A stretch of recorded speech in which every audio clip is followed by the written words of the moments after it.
ஏழரை சனி முடிஞ்சதுக்கு பிறகு கூட வாழ்க்கையில பெரிய மாற்றம் வரலையேன்னு சொல்லி புலம்பிட்டு இருக்கக்கூடிய ராசி மகர ராசி. இதுல என்னங்க இது, ஏன்னா 7.5 வருஷம் கடவுள் சோதிச்ச சோதனை அப்படின்னு நான் சொல்லுவேன். ஸோ பல விஷயங்களை மகர ராசிக்கு ரொம்பவே ஆழமா பேசியிருப்போம். சனி தன்னுடைய இயக்கத்திலிருந்து மாறுபட்டு பின்னோக்கி வரும்போது தன்னுடைய வீரியத்தை குறைச்சுப்பார். அப்போ மகர ராசிக்காரர்கள் தொட்டதெல்லாம் தொடங்கக்கூடிய காலமாக இந்த காலம் நிச்சயமாக அமையும்.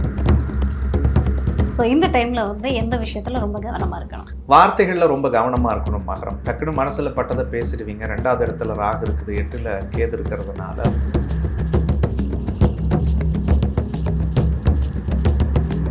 மகர ராசி என்பர்கள் சார். ஸோ இந்த மகர ராசி என்பவர்களுக்கு சனி பகவான் வக்ரமானதுக்கு அப்புறமா என்ன மாதிரியான விஷயத்தெல்லாம் நிகழ்த்த காத்திருக்கார்? 7.5 சனி முடிஞ்சதுக்கு பிறகு கூட வாழ்க்கையில பெரிய மாற்றம் வரலையேன்னு சொல்லி புலம்பிட்டு இருக்கக்கூடிய ராசி மகர ராசி. இதுல என்னங்க இது, ஏன்னா 7.5 வருஷம் கடவுள் சோதிச்ச சோதனை அப்படின்னு நான் சொல்லுவேன். ஸோ பல விஷயங்களை மகர ராசிக்கு ரொம்பவே ஆழமா பேசியிருப்போம். இருந்தாலும் சனி பகவான் பயிற்சியானதுக்கு பிறகு வரக்கூடிய வக்ர நிலை அப்படின்றதுனால தன்னுடைய ராசிநாதன் ராசிக்கு 2ஆம் அதிபதி வக்ரம் அடையும் பொழுது சனி கண்டிப்பா நல்ல பலனைத்தான் மகரத்துக்கு செய்வார்.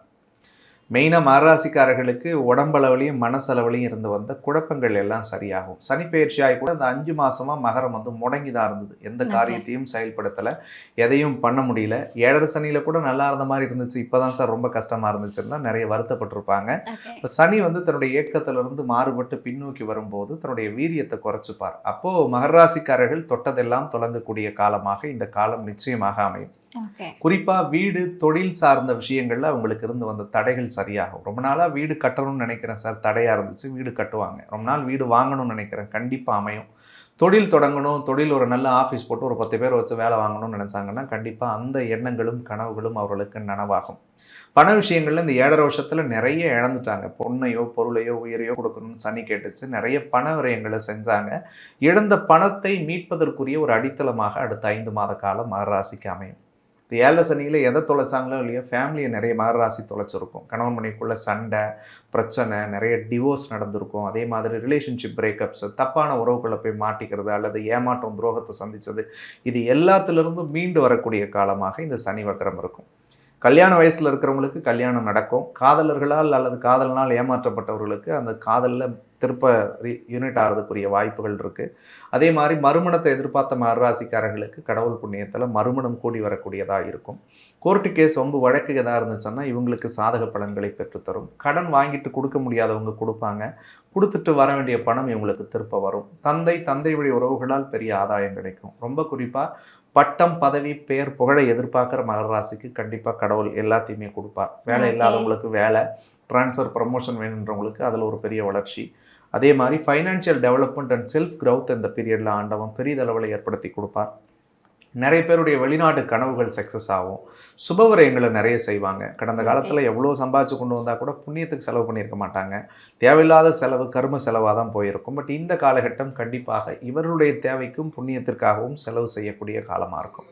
ஒட்டுமொத்தத்தில் மகராசிக்காரர்களுக்கு 7.5 சனி முடிஞ்சதுக்கு பிறகு சனி கொஞ்சம் தன்னுடைய ஆட்டத்தை அமைதியாக்கும் பட்சத்தில் இவங்களுடைய எண்ணங்கள் சிந்தனைகள் தெளிவடைந்து வாழ்க்கைக்கு தேவையான பல விஷயங்களை வெற்றி பெறுவதற்குரிய ஒரு அற்புதமான தொடக்கமாக இந்த 5 மாதம் அமைய போகிறது.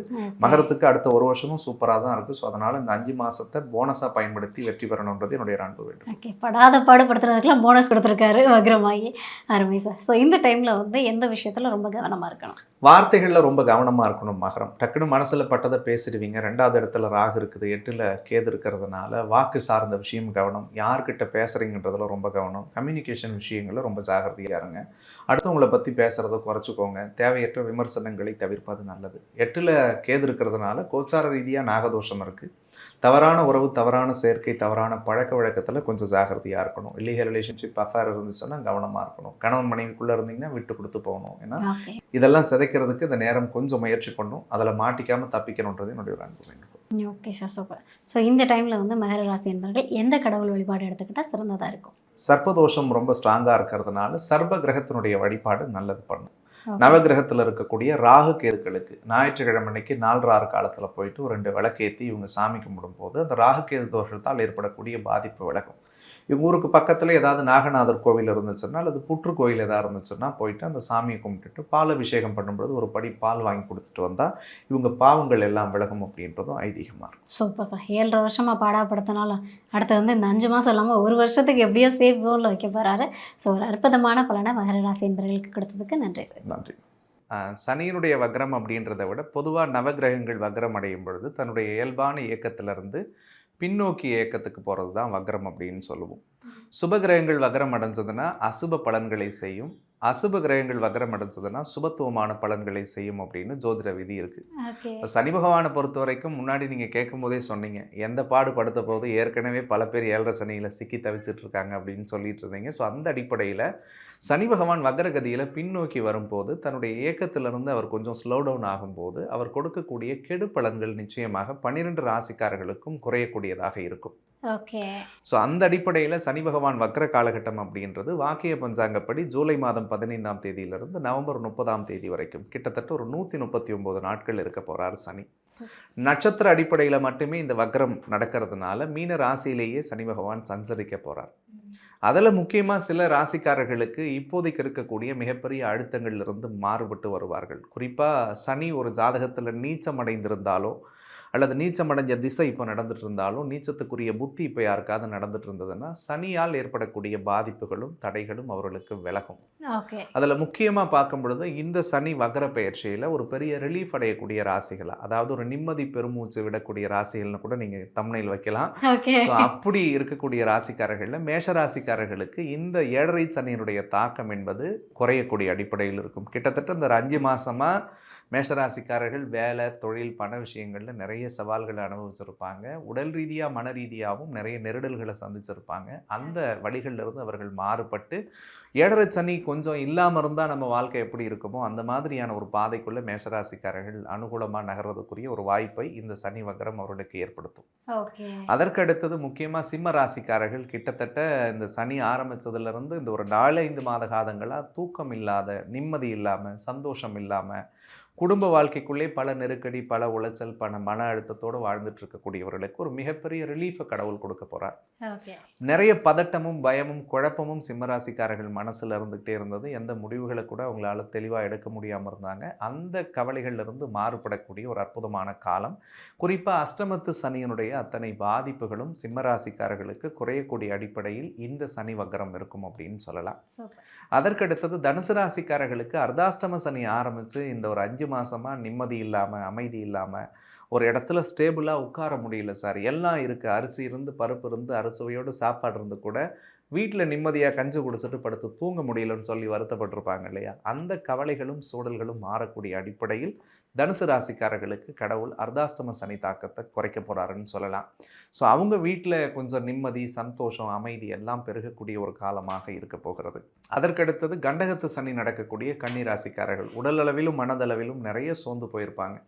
ஸோ எந்த விதத்துலையும் தெளிவாக யோசிக்க முடியலையே, தெளிவான பாதைக்குள்ளே போக முடியலையே, அல்லது நிறைய நம்பிக்கை துரோகத்தையும் உறவுகளுக்குள்ள ஏமாற்றத்தையும் இழப்புகளையும் சந்தித்தவர்கள், அல்லது பர்சனல் லைஃப்னு சொல்லக்கூடிய ஃபேமிலியில் கூட நிறைய அழுத்தங்களை, பிரச்சனைகளை சந்திச்சுட்டு வந்திருக்கக்கூடியவர்களுக்கு இந்த ஒரு சனி கண்டகத்திலிருந்து வக்ரம் அடைகிறதுனால இறைவனுடைய அருளோடு அவர்களுக்கு நல்ல பலன்களை தரக்கூடிய அடிப்படையில் இருக்கும். இந்த 4 ராசிக்காரர்களுக்கு சனியினுடைய அதீத தாக்கம் இருக்கிறதுனால இவங்களுக்கு முதன்மையாக நற்பலன்களை பார்க்கக்கூடியவர்கள் அப்படின்றத விட முன்னாடி சொன்ன நிம்மதி பெருமூச்சு விடக்கூடியவர்கள்னு சொல்லலாம்.